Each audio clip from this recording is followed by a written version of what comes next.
सभापती महोदय, मी माझं मगाशी भाषण सुरू करत असताना या प्रस्तावाला संमती देत असताना मी ऑनलेग राहिलो, त्यामुळे मी आता सुरू करतोय. इडापिडा तळू आणि बळीराज्याचं राज्य येवो हीच आमची इच्छा होती. सन्माननीय आमचे मित्र माजी विरोधी पक्षनेते अंबादास दानवे साहेबांनी खूप त्यांच्या तळमळीने त्यांची भूमिका या सरकारपुढे मांडली. मी प्रत्येक वेळेला माझ्या भाषणात म्हटलं की विरोधी पक्षाचं कामच हे आहे की सरकार जर चुकत असेल तर सरकारला मार्गदर्शन केलं पाहिजे आणि ते मार्गदर्शन आम्ही स्वीकारायला आम्ही तयार आहोत. मग आमचे मुख्यमंत्री देवेंद्रजी फडणवीस असतील, एकनाथरावजी शिंदे असतील, सुनीताताई पवार असतील, मंत्री असतील, आपण जे मार्गदर्शन करता ते मार्गदर्शनाला साधाला प्रतिसाद देण्याचं काम सरकार सातत्याने करते. परंतु ज्या वेळेला तुम्ही आम्हाला मार्गदर्शन करता त्यावेळेला तुम्ही देखील कधीतरी त्या भूमिकेत होतात, त्यावेळेला तुम्ही ते विसरला होतात, हे विसरून देखील तुम्हाला चालणार नाही. प्रत्येक वेळेला आम्हाला शहरी भागाच्या लोकांना मंत्री महोदय एक आरोप केला जातो की शहरी भागाच्या लोकांना शेती काय कळते. आम्ही देखील कष्टकऱ्यांची मुलं आहोत, कामगारांची मुलं आहोत, आम्ही देखील शेती करतो, फळबागायतदार करतो, आम्हाला देखील शेती कळते. कदाचित तुमच्या एवढी कळत नाही, पण तुम्ही ग्रामीण भागातल्या लोकांना आमच्या मुंबईचा FSI बरोबर कळतो एवढं मला तुम्हाला सांगायचं आहे. त्यामुळे आम्हाला जशी शेती कळते तसा तुम्हाला देखील मुंबईचा FSI कळतो. त्यामुळे हे करत असताना टीका करायची नाही. आपल्याला सभापती महोदय शेतकऱ्यांचा प्रश्न मांडायचा, मला टीका करायची नाही. शाबास. त्यामुळे सभापती महोदय, महाराष्ट्रामध्ये सत्तांतर झालं 2014ला, केंद्रात देखील सत्तांतर झालं 2014ला आणि या सरकारचा केंद्रबिंदू मुख्यतः शेतकरी आणि कामगार राहील. त्यामुळे माननीय देवेंद्र फडणवीसांनी 5 वर्षाच्या कार्यकाळात मुख्यमंत्री असताना त्यावेळेला सन्माननीय उद्धव ठाकरेंची शिवसेना देखील या सरकारमध्ये बरोबरीचं भागीदार होती. सन्माननीय उद्धवजी आमचे नेते होते, एकनाथरावजी शिंदे होते, उपमुख्यमंत्री देखील होते आणि त्या काळात देखील शेतकऱ्यांचे अनेक प्रश्न हे सातत्याने पुढे नेण्याचं काम आपण त्या काळामध्ये केलं गेलं. आणि केंद्र सरकारने देखील माननीय देशाचे पंतप्रधान नरेंद्र मोदींनी शेतकऱ्याला केंद्रस्थानी ठेवून शेतकऱ्याचा विकास कसा होईल, शेतकऱ्याला सर्वसामान्य शेतकऱ्याला त्रास होणार नाही, त्यामुळे त्याच्यासाठी अनेक योजना आणल्या. शेतकऱ्याच्या खात्यात 2000 रुपये टाकण्याचं काम केलं. त्याबरोबर राज्य सरकारने त्यांच्या साथीला साथ देऊन 2000 राज्य सरकारने वाढवले. अशा अनेक योजना आपल्या माध्यमातून केल्या गेल्या. तुम्ही प्रत्येक वेळेला म्हणता 7-12 कोरा कोरा कोरा, पण मला एकच सभापती महोदय तुम्हाला विचारायचं आहे की उद्धव ठाकरे मुख्यमंत्री असताना 50,000 रुपये अनुदान देतो. मुख्यमंत्री होते ना, ते सांगतोय मी. मुख्यमंत्री म्हणून ऑनरेबली नाव मुख्य मी सन्मान बोला बोला बोला बोला माझ्याकडे बघून बोला, माझ्याकडे बघून बोला. सभापती महोदय, ज्या वेळेला मुख्यमंत्री होते त्यावेळेला सांगितलं की 50,000 रुपये मी अनुदान भत्ता देईन. जर तुम्ही म्हणत होतात की 7-12 कोरा कोरा कोरा, पण का नाही दिले जरा जरा जरा, तेव्हा हे देखील तुम्ही विचार करायला पाहिजे. आणि मी पुन्हा तुम्हाला सांगतो की मी माननीय उद्धवजींचं नाव सन्मानपूर्वक या सभागृहात घेतोय. हा, नाही, मी तेच म्हणतो ना, का नाही दिलं जरा जरा जरा. तुम्ही म्हणता 7-12 कोरा कोरा कोरा, त्यामुळे आता ते आम्ही दिले जरा जरा जरा करून पूर्ण दिले. आणि हे करत असताना सभापती महोदय, मी पुन्हा तुम्हाला सांगतो की सन्माननीय सदस्य सचिन अहिर साहेब असतील, सुनील शिंदे साहेब असतील, आमचे मित्र दानवे साहेब असतील, मी उद्धव साहेबांचं नाव कधीही चुकीच्या पद्धतीच्या सभागृहात घेणार नाही, कारण ते या राज्याचे मुख्यमंत्री राहिले आणि मुख्यमंत्री म्हणून त्यांचा सन्मान आम्ही करणार. परंतु जे करत असताना ज्या चुका केल्या त्या देखील आम्हाला दाखवाव्या लागतील. माननीय आमचे सदस्य विरोधी पक्षनेते माझी ज्यांनी आता टीका केली की मराठवाड्यामध्ये वॉटर ग्रीड आणलं नाही. माननीय गुलाबरावजी, आपण तेव्हा देखील मंत्री होता. मी त्याची पार्श्वभूमी सांगतो. या सभागृहामध्ये माननीय सभापती महोदय प्रवीण दरेकर असतील, मी असेल, निरंजन डावकरे असेल, आम्ही कोकणातल्या आमदारांनी ही स्कीम आम्ही सभागृहामध्ये मांडली होती. मला आजही आठवते 2017मध्ये माननीय तेव्हाचे मुख्यमंत्री देवेंद्र फडणवीस साहेब आणि आताचे मुख्यमंत्री देवेंद्र फडणवीस साहेब या सभागृहात होते. कोयनेचं जे पाण्यामधून आम्ही वीज निर्मिती करतो त्या विजेचं पाणी जे जातं ते समुद्रामध्ये जातं. आज कोकणाचे तुम्ही आमदार आहात, त्या कोकणामध्ये 200 मिलीमीटरपेक्षा जास्त पाऊस पडतो, परंतु जानेवारी-फेब्रुवारी महिन्यात आम्हाला प्यायला पाणी नसतं, आमच्या विहिरी आटलेल्या असतात, आमच्या आंब्या बागेला पाणी नसतं. सचिन भाऊला देखील माहिती आहे, त्याची देखील आंब्याची बाग आहे तिकडे. त्यामुळे मला एक गोष्ट या सभागृहात माननीय दानवे साहेबांना सांगायची आहे, साहेब, हा प्रकल्प याची सुरुवातच झाली मुळी 2018 मध्ये आणि कोयनेचं पाणी जे समुद्रामध्ये जात होतं. पावसात झालेलं पाणी जे समुद्रात झिरपत होतं ते पाणी सांगतो माननीय सर, माननीय नेते मी तुम्हाला सांगतो, त्याच्यावरती येतोय मी. बोला बोला. जे पाणी झिरपत होतं, जमिनीत झिरपत होतं, समुद्रात जात होतं, ते पाणी वॉटर ग्रीडच्या माध्यमातून मराठवाड्याला आणावं आणि मराठवाड्याच्या माध्यमातून ते मराठवाड्याला संपूर्ण मिळून अहिल्यानगरला देखील मिळावं, ही त्याच्या मागची प्रामाणिक भूमिका माननीय राज्याच्या मुख्यमंत्र्यांची होती. आणि त्याचा DPR 2018 मध्ये केला गेला. जर माननीय सदस्यांना जर त्याची माहिती पाहिजे असेल तर ती मी सभागृहाच्या पटलावर ठेवायला तयार आहे, त्यांना वैयक्तिक देखील द्यायला तयार आहे.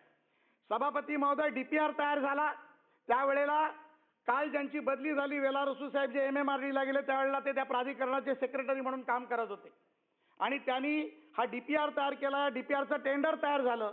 2019 मध्ये गद्दारी कोणी केली आणि सरकार कोणी पाडलं आणि त्यानंतर जे सरकार आलं त्यांनी 3 वर्ष DPR थांबवून ठेवला. बरं झालं, अमाऊंट त्यांनीच सांगितली. 45,000 कोटीचं टेंडर होतं, ते 45,000 कोटी खर्च येणार होता भावनाताई, आणि आज त्या टेंडरचा DPR पुन्हा तयार झाला. कदाचित येणाऱ्या 6 महिन्यात त्याचं टेंडर होईल, काम सुरू होईल आणि त्याची आज कॉस्टिंग 80,000 कोटी रुपये झाली. हे 35,000 कोटी रुपये कोण देणार आहे सभापती महोदय, याचं उत्तर देखील विरोधी पक्षांनी द्यायला पाहिजे. तुम्ही सरकारवर ज्या वेळेला आरोप करता त्यावेळेला माझी विनंती आहे की थोडी माहिती घेऊन जर आरोप केले तर निश्चितपणे बॉल उलटा तुमच्यावर येणार नाही आणि आम्हाला फुकटमध्ये कॅच पकडायला मिळणार नाही. त्यामुळे आम्ही सभागृहात बोलत असताना कोणाचं नाव जेव्हा घेऊ त्यावेळेला त्या पुराव्यासकट घेऊ आणि जर नाव घेतलं, ज्यांनी चांगलं केलं त्याचं नाव घेऊ, त्याचं सन्मानपूर्वक नाव घेऊ. सभापती महोदय, आम्ही या माध्यमातून घेऊ. सभापती महोदय, एक दुसरी त्यांची चूक मी तुम्हाला सांगतो. 36,000 कोटीची माझ्या मते कर्जमाफी केली गेली आहे. माननीय आमच्या माजी विरोधी पक्षनेत्यांनी ती 31,000 कोटी सांगितली. त्यामुळे 5,585 कोटी रुपयाची किंमत त्यांनी सभागृहासमोर सांगत असताना, या मीडियाच्या माध्यमातून सांगत असताना राज्यापुढे ते चुकीचं जाऊ नये म्हणून त्याची देखील नोंद घ्यावी आणि ती 36,585 कोटी आहे हे देखील सभागृहाच्या पटलावरती ठेवावं, सभागृहाच्या माध्यमातून या राज्याला कळावं. 56 लाख शेतकरी, येतोय साहेब त्याच्यावरती मी, 56 लाख शेतकऱ्यांच्या माध्यमातून हे केलं गेलं. सभापती महोदय, काही लोकांनी उपोषण केलं. उपोषण स्टंटबाजी होती हे लोकांना माहीत होतं. ते उपोषण कसं केलं गेलं, त्या उपोषणाला कोणाकोणाला फोन करून बोलवलं, मग उपोषण सोडवण्यासाठी परत कसे फोन केले गेले हे टीव्हीच्या माध्यमातून आमच्या गिरीश भाऊंनी सगळ्यांना दाखवून दिलं.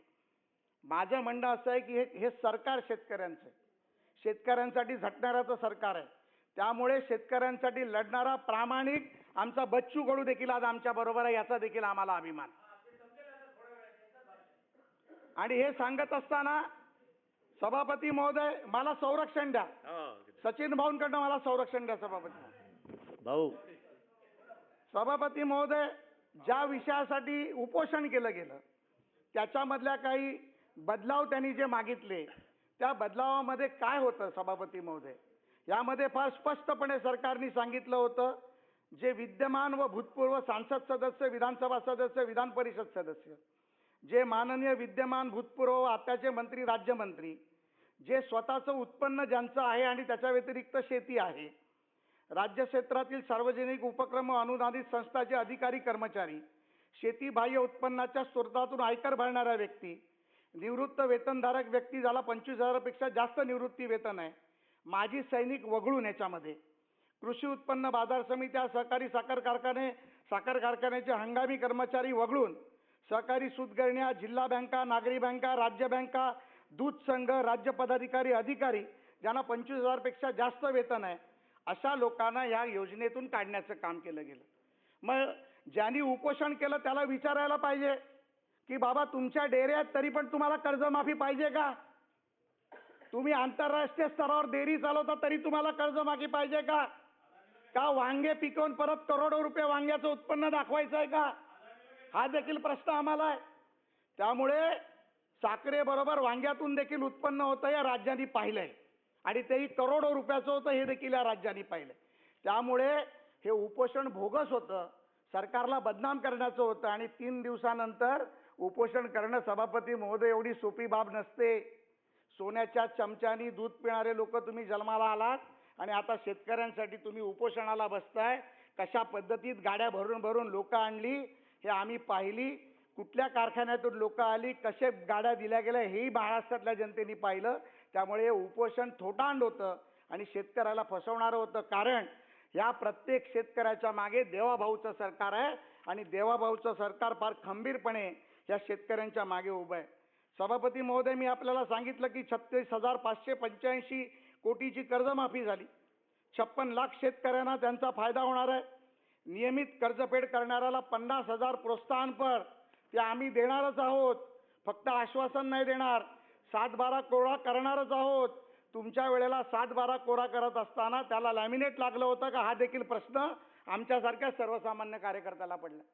मग त्याच्यावरती तुमचे पेन का नाही चालले, त्याच्यावरती लॅमिनेशन होतं का, याचं देखील उत्तर तुम्हाला द्यावं लागेल. आता उत्तर देऊ शकणार नसाल तर दुसरा कोणाला तरी द्यायला लावा, कारण ते लॅमिनेशन कोणी केलं होतं हे देखील राज्य सरकार राज्याच्या माध्यमातून सर्वसामान्य शेतकऱ्याला सभापती महोदय कळलं पाहिजे. यापूर्वी 2017 मध्ये छत्रपती शिवाजी महाराज शेतकरी सन्मान योजना, 2019 मध्ये महात्मा ज्योतिबा फुले शेतकरी कर्जमुक्ती योजना राबवण्यात आल्या आणि त्या माध्यमातून देखील सभापती महोदय शेतकऱ्याला दिलासा मिळाला. हा सर्वसामान्य शेतकरी देवाभाऊच्या मागे फार खंबीरपणे उभा राहिला. हा सर्वसामान्य शेतकरी एकनाथ शिंदेच्या मागे फार खंबीरपणे उभा राहिला. सभापती महोदय, त्यामुळे कर्जफेड करणाऱ्या शेतकऱ्याचा सन्मान झाला पाहिजे आणि त्याला 50,000ची प्रोत्साहन पर सन्मान पैसे मिळाले पाहिजेत, ही मागणी सरकारची होती आणि ती केली गेली. आणि म्हणूनच 19 मध्ये देखील देवाभाऊंच्या नेतृत्वाला राज्यामध्ये पुन्हा एकदा महायुतीचं सरकार येईल अशी परिस्थिती निर्माण झाली. आणि मग त्या परिस्थितीमध्ये कैलासवासी शिवसेना प्रमुखांच्या स्वप्नाचा चुराडा करून महाविकास आघाडी बनवली गेली. आणि मग ह्या कर्जाचं काय झालं, प्रोत्साहन भत्त्याचं काय झालं, याचं देखील उत्तर या राज्याला कळलं पाहिजे, आपल्या सभागृहाच्या माध्यमातून कळलं पाहिजे. सभापती महोदय, यंदाच्या पावसाळी अधिवेशनात अजून एक ऐतिहासिक निर्णय होणार आहे. यामध्ये महाराष्ट्र महिला शेतकरी सक्षमीकरण विधेयक 2026 आणणार. त्यामुळे महिलांचा सत्कार आणि सन्मान, महिला ही आमची भगिनी आहे, महिला ही आमची माता आहे आणि आम्ही तिची पूजाच करतो, ह्या भावनेतून हे राज्य सरकार काम करतं. मग लाडकी बहीण योजना असेल, महिलांचं केंद्रातलं निवडणूक लढण्याच्या अधिकाराचं बिल असेल, या महिलाला शेतकऱ्याला जसा फायदा मिळतो तसा आमच्या महिला भगिनीला देखील शेतकरी सन्मानाचा फायदा मिळाला पाहिजे, ह्या भावनेतून हे देवाभाऊचं राज्य सरकार काम करत आहे. आणि मी यासाठी माननीय एकनाथ शिंदेंचं आणि आमच्या वहिनी सुनित्रा वहिनींचं देखील अभिनंदन करणार आहे. मंत्रिमंडळातल्या सर्व सदस्यांचं अभिनंदन करणार आहे. कारण महिलांचा सन्मान हा या राज्याचा अभिमान आहे, हे या माध्यमातून मी आपल्याला सांगू इच्छितो.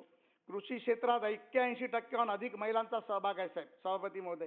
त्यांना कायदेशीर शेतकरी म्हणून मान्यता मिळत नाही. जमिनीची मालकी नसल्यामुळे अनेक महिला शेतकरी विविध शासकीय योजनांपासून वंचित आहेत. हे विधेयक मंजूर झाल्यानंतर स्वतंत्र शेतकरी महिला म्हणून तिला कायदेशीर मान्यता मिळेल आणि माझी भगिनी एक माता शेतकरी म्हणून या महाराष्ट्रामध्ये पाहिली जाईल, याचा देखील आम्हाला अभिमान वाटतोय. आणि बऱ्याच गोष्टी झाल्या, पीक विम्यावरती झाल्या, पीक कर्जावरती झाल्या, पीक अनुदानावरती झाल्या, प्रशिक्षण कृषी यांत्रिकीकरणावरती झाल्या.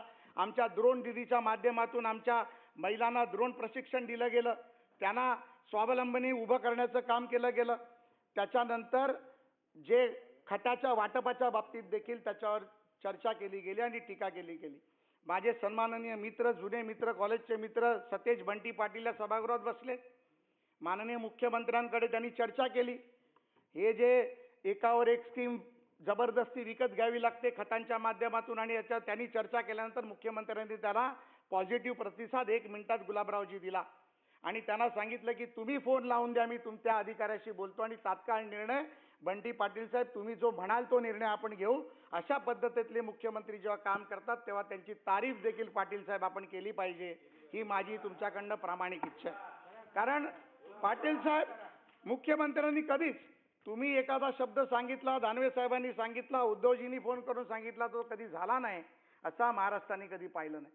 आणि सर्वसामान्य शेतकऱ्यांचा, कष्टकऱ्यांचा जर प्रश्न असेल तर मुख्यमंत्री त्याला तत्परतेने, तुम्हाला माहिती आहे कशा पद्धतीत उत्तर देतात आणि कशा पद्धतीत काम करतात. आणि ही गोष्ट माननीय दानवे साहेब विरोधी पक्ष नेते होते तेव्हाही त्यांनी कधी डावळली नव्हती. त्यांनी देखील नेहमी विरोधी पक्ष नेते असताना त्या गोष्टीचा त्यांचा सन्मान केला की त्यांनी एखादी गोष्ट सभागृहात ठेवली आणि मुख्यमंत्र्यांनी ती मानली नाही, असं कधीही त्या काळात झालं नाही. सभापती महोदय, हवामानाचे मोठे बदल होत आहेत. आता एल नॅनो म्हणून काहीतरी अमेरिकेच्या कुठल्या तरी समुद्रात फिरत आहे. बरं झालं मंत्री महोदय ते म्हटले नाहीत की हे मोदींनी आणलंय म्हणून. आम्ही वाचलो. नाही तर एल नॅनो देखील मोदींनीच आणलं म्हणून देखील टीका करायला विरोधी पक्ष गप्प बसणार नाही. वंजारी साहेब, मी तुमचा आभार मानतो की आपण तेवढं बोलला नाही. त्यामुळे एल नॅनोच्या संकटाला देखील उत्तर देण्याची राज्य सरकारने तयारी केली. आम्हाला फार शेतीतलं कळत नाही, परंतु पेरणी असेल, पाऊस नाही आहे, शेतकऱ्यांचे हाल आहेत. सरकारने यासाठी हवामान बदलाच्या ज्या काही बदल होत आहेत त्या बाबतीत प्रत्येक शेतकऱ्याला त्याच्या गावागावापर्यंत ते पोहोचवण्याचं काम करत आहेत. शेतकऱ्यांवरती पूर्णपणे लक्ष केंद्रित केलं गेलेलं आहे. जिल्हाधिकारी असतील, SDM असतील, SDO असतील, प्रत्येकाला त्या बाबतीतले आदेश दिले गेले आहेत. शेतकऱ्याला केंद्रस्थानी ठेवून शेतकऱ्याचा सन्मान करून शेतकऱ्याला कुठल्याही प्रकारचं नुकसान होणार नाही याची काळजी स्वतः माननीय मुख्यमंत्री घेत आहेत. आठवड्यातून 2 बैठका या बाबतीत केल्या जात आहेत. पाण्याची टंचाई आहे, धरणामध्ये पाणी नाही आहे, परंतु मला या देशाच्या मातृभूमीवरती पूर्णपणे नमन करून मी सांगतो की मला विश्वास आहे या भारत मातीच्या भूमीवरती पाऊस पडणार नाही, असं होणार नाही. कारण प्रभू रामाची भूमी आहे. वेळ प्रसंगी काही झालं, अल नेनो येऊ की अल बेनो येऊ, या भूमीवरती पाऊस पडणार आणि माझा शेतकरी सुजलाम सुफलाम होणार याची मला पूर्णपणे सभापती महोदय खात्री आहे. त्यामुळे हे ओळखूनच प्रभावीपणे योजना राबवण्याचं काम आपलं राज्य सरकार करतंय याचा देखील मला सभापती महोदय अभिमान आहे. आम्ही अनेक योजना केंद्र आणि राज्य सरकारच्या माध्यमातून माननीय मंत्री महोदय राबवण्याचा प्रयत्न करतोय. मग नमो शेतकरी महासन्मान निधी योजना असेल, कृषी समृद्धी योजना असेल, डीबीटी एकत्रित प्रणालीचा योजना असेल, महिला शेतकरी व गोपालकांसाठी विशेष योजना असेल, मुख्यमंत्री बळीराजा शेत पाणंद योजना असेल, सलोखा योजना असेल, महाराष्ट्र नैसर्गिक शेती अभियान असेल, सन्माननीय कैलासवासी गोपीनाथरावजी मुंडे अपघात विमा योजना असेल, कापूस उत्पादकता मिशन असेल, ड्रोन आणि रोबोटिक्सच्या माध्यमातून आधुनिक शेतीचा विषय असेल, या सर्व योजना राबवत असताना आमच्या शेतकऱ्याला वीज देखील मिळावी म्हणून सन्माननीय मुख्यमंत्र्यांच्या माध्यमातून सौर ऊर्जे, ज्याला मागेल त्याला पंप, मागेल त्याला सौर ऊर्जा ही योजना देखील दिली गेली. आज करोडो रुपयाची बचत विजेच्या माध्यमातून शेतकऱ्यांची होते. ज्या शेतकऱ्याला रात्री 12 नंतर जाऊन शेतामध्ये पाणी सोडावं लागत होतं, आज ते न सोडता अनेक ठिकाणी शेतकऱ्यांना 24 तास मी म्हणणार नाही पण 12-16 तास तरी वीज मिळते आणि त्या माध्यमातून शेतकरी सुखी झालाय आणि संतुष्ट झालाय हे देखील या सभागृहाच्या माध्यमातून सभापती महोदय मी आपल्या माध्यमातून सांगू इच्छितो. आणि अनेक योजना, आमची जल शिवार योजना माननीय मुख्यमंत्र्यांनी केली. आजही तुम्ही रेल्वेनी जात असाल, गाडीनी जात असाल, हेलिकॉप्टरनी जात असाल तर ते जलशिवार दिसतात. त्या जलशिवारवरती बंदी गुलाबराव कोणी घातली? आज बच्चू कडू साहेब पण म्हणतील की अमरावती सारखा भाग असेल किंवा वाशिम यवतमाळ जिल्हा असेल ज्या ठिकाणी पाणी पाऊस येत नाही त्या ठिकाणी शेतकऱ्यांना पुन्हा एकदा जीवदान देण्याचं काम झालं असेल तर ते जलशिवारच्या माध्यमातून केलं. मग त्या जलशिवारवरती चौकशी लावून जलशिवारमध्ये भ्रष्टाचार होता. अरे तो देवेंद्र फडणवीस है, भ्रष्टाचार करता नहीं, ना खाता है ना खाने देता है, और जो खाने की कोशिश करता है उसको ठोकता भी है, तो देवेंद्र फडणवीस है. आणि मग तुम्ही चौकशी लावली, काय निष्पन्न झालं? अनेक शेतकऱ्यांच्या तुम्ही त्या योजना बंद पाडल्या, जलशिवार बंद पाडली आणि माझा शेतकरी त्याच्यामध्ये रडायला लागला. पण पुन्हा एकदा जे म्हणतो ना आपण, कांबळे रडत नाही कणतो, हा कांबळे रडत पण नाही आणि कणत पण नाही, ठोकतो. कांबळे म्हणजे ते षण्मुखानंद मधला कांबळे भाषणाचा. त्यांनी असं म्हटलं की एक कांबळे म्हणजे शिवसैनिक, असं त्यांनी आपण ते म्हणतो ना आर्टिफिशियल, की एक शिवसैनिक कांबळे झाला. हा, AI शिवसैनिक.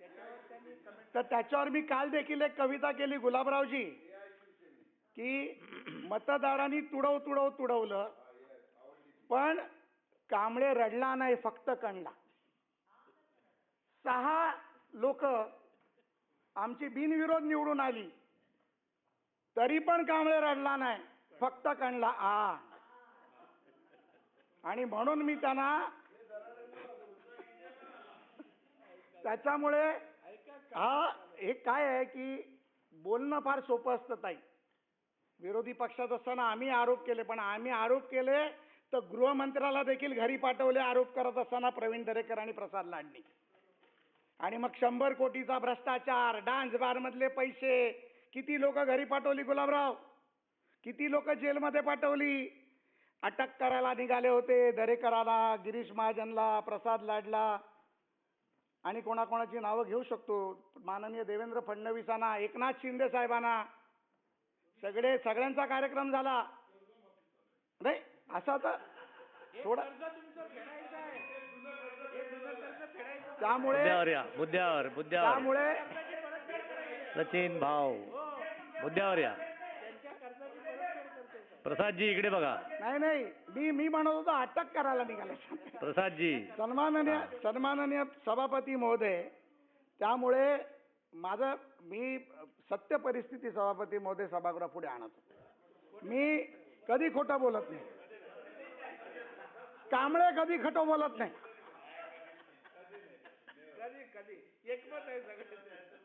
त्यामुळे सभापती महोदय, संपवा. माझी भूमिका या सभागृहामध्ये असताना विरोधी पक्षांनी त्याचं काम केलं, विरोधी पक्षांनी टीका केली, विरोधी पक्षाची टीका आम्ही सन्मानपूर्वक एक्सेप्ट देखील केली. आम्ही मान्य केली की काही ठिकाणी चूक आहे, तिथे आम्ही सुधारू. आमचे मंत्री लिहून घेत आहेत, ते अभ्यासपूर्व मंत्री आहेत.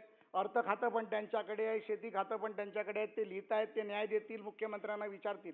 पण ज्या पद्धतीत चुकीचे आरोप केले त्याच्यावरती सभापती महोदय मी माझं स्पष्टीकरण मांडलं. बाकी माझ्या मनात काहीच चुकीचं नाही आहे.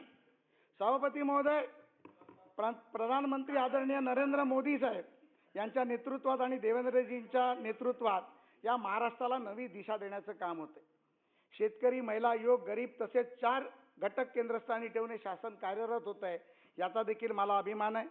महाराष्ट्राची अर्थव्यवस्था पुढे वेगाने चालली आणि मला पूर्णपणे अभिमान आहे की या देशाचे मुख्यमंत्री, राज्याचे मुख्यमंत्री देवेंद्रजी, माननीय एकनाथरावजी आणि आमच्या वहिनी सुनीत्रा वहिनींच्या नेतृत्वात राज्य ह्या देशामध्ये 1 नंबरला जाईल, हे देखील आपल्याला या येणाऱ्या वर्षात पाहायला मिळेल, याचा देखील मला अभिमान वाटतोय. त्यामुळे त्याचबरोबर या ग्रामीण भागातला शेतकरी आर्थिकदृष्ट्या सक्षम व्हावा, कर्जमुक्त व्हावा, नैसर्गिक आपत्तीचा सामना करण्याला समर्थ व्हावा, यासाठी शासन कटिबद्ध आहे आणि सातत्याने निर्णय देखील घेत आहे. सभापती महोदय, कर्जमाफी हा शेवट नसून हा शेतकऱ्याला स्वावलंबी बनवण्याचा प्रयत्न आहे. सिंचन, ऊर्जेची प्रतिपूर्ती, तंत्रज्ञान, बाजारपेठ, मूल्यवर्धन, नैसर्गिक शेती, महिला सक्षमीकरण या सर्व तत्वांना समन्वय साधून सरकार कृषी क्षेत्रात नवी परिवर्तन घडवून आणण्याचा सभापती महोदय प्रयत्न करतोय. त्यामुळे जाता जाता एक 4 ओळीची कविता बोलून जातो. ही कविता कांबळेची नाही आहे, ही कविता प्रसाद लाडची आहे. बळीराजा तू आजवर काळ्या मातीत घाम गाळून उभा केला तुझा संसार. बळीराजा तू आजवर काळ्या मातीत घाम गाळून उभा केला तुझा संसार. दुष्काळ अवकाळी संकटाशी झुंज दिली तू वारंवार. दुष्काळ अवकाळी संकटाशी झुंज दिली तू वारंवार. आता सभापती महोदय, आता या देवाभाऊच्या सरकारमध्ये तिजोरीवर पहिला अधिकार तुझा, तिजोरीवर पहिला अधिकार तुझा. हे शब्द राहिले नाही तर फक्त बोल, हे शब्द राहिले नाही तर फक्त बोल. शेतकरी हितासाठी घेतले महाराष्ट्राने निर्णय. देवेंद्रजीच्या नेतृत्वात उमगले विकासाचे महत्व अनमोल.